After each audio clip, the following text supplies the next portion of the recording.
Assalamualaikum warahmatullahi wabarakatuh. Nama saya Ali Sukarsi, jurusan manajemen semester 6. Pada kesempatan ini saya akan membawakan presentasi saya, mata kuliah pendidikan anti korupsi dengan judul dampak kasus korupsi viral terhadap kepercayaan publik dan stabilitas hukum di Indonesia. Yang melatar belakangi masalah diantaranya yaitu pada saat ini korupsi itu menjadi masalah yang sangat serius dan banyak pendapat yang mengibaratkannya sebagai penyakit kronis yang sudah masuk ke segala aspek kehidupan, di mana korupsi sudah menjadi kejahatan yang luar biasa. Menurut berita Tempo di tahun 2025, Organized Crime and Corruption Reporting Project, yaitu jaringan jurnalis investigasi global dengan staf di 6 benua menjelang pergantian tahun, mengumumkan sejumlah pemimpin sebagai finalis tokoh kejahatan terorganisasi dan korupsi. Melansir kompas.com tahun 2024, terdapat sedikitnya 11 kasus mega korupsi di Indonesia yang berpotensi masuk dalam Liga Korupsi Indonesia. Peringkat ini disusun berdasarkan besarnya kerugian negara yang diakibatkan oleh tindak korupsi dalam kasus-kasus yang menjadi rumusan masalah itu apa saja ya kasus korupsi yang viral di Indonesia itu, kemudian apakah faktor penyebabnya, kemudian bagaimana dampak korupsi viral terhadap kepercayaan publik dan juga stabilitas politik hukum di Indonesia, dan bagaimana upaya pemberantasan korupsi viral di Indonesia ini.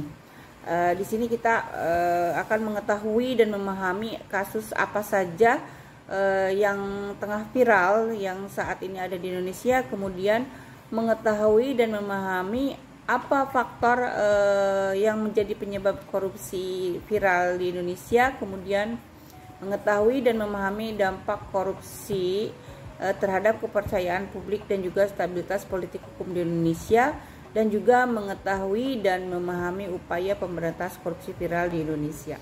Definisi korupsi sangatlah bervariasi. Banyaknya variasi ini mengakibatkan sudut pandang para ahli yang berbeda, sehingga selain sudut pandang yang berbeda, pengertian dari korupsi itu juga dipengaruhi oleh kondisi politik suatu negara. Korupsi menurut Undang-Undang Nomor 20 Tahun 2021 adalah bertindak melawan hukum dengan maksud memperkaya diri sendiri, orang lain, atau korupsi yang berakibat merugikan negara atau perekonomian negara. Dilihat dari pengertian korupsi itu sendiri, para ahli umumnya menyebutkan korupsi itu merugikan negara dan juga perekonomian negara. Kepercayaan publik memiliki peran penting dalam sebuah hubungan individu. Hal ini memiliki kecenderungan menilai orang lain dan memutuskan apakah akan mempercayai orang tersebut atau tidak saat menjalin interaksi. Adapun kepercayaan ini secara umum dapat diartikan sebagai sikap yang abstrak yang mendeskripsikan satu dengan yang lainnya, sehingga mempunyai hubungan saling memahami dan percaya. Kepercayaan publik itu sendiri merupakan salah satu elemen kunci yang sangat menentukan keberhasilan penyelenggaraan pelayanan publik dalam birokrasi pemerintahan. Oleh karena itu, pelayanan publik sering dikonotasikan dengan kepercayaan publik. Adapun beberapa istilah yang berbeda sering digunakan untuk menjelaskan fenomena terkait dengan kepercayaan, seperti confidence, reliability, dan trustworthiness, dan kecenderungan ini untuk menggunakan istilah ini secara berbeda-beda tergantung pada konteksnya. Permasalahan korupsi di Indonesia dapat dikatakan sudah dalam taraf membahayakan, di mana korupsi hampir terjadi di seluruh lapisan, baik di lembaga pemerintah, perwakilan rakyat, peradilan, pengusaha, maupun di masyarakat itu sendiri.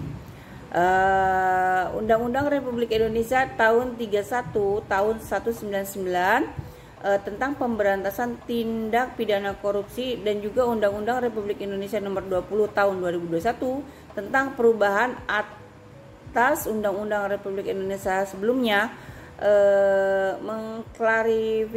mengklasifikasikan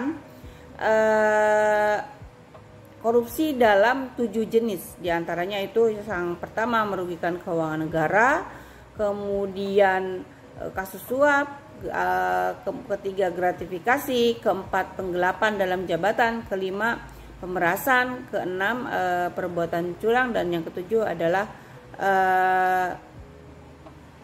konflik kepentingan, di mana ketujuh jenis korupsi tersebut diuraikan sangat detail dalam undang-undang sebagai rumusan delik atau tindak pidana.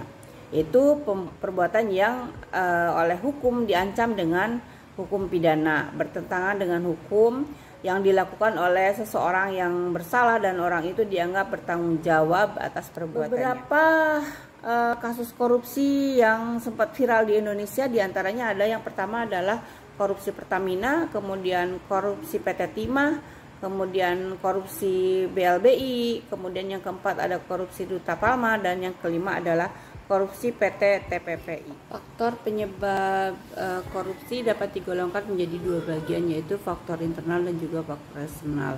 Di mana penyebab faktor internalnya itu dari diri sendiri dan juga keluarga sendiri.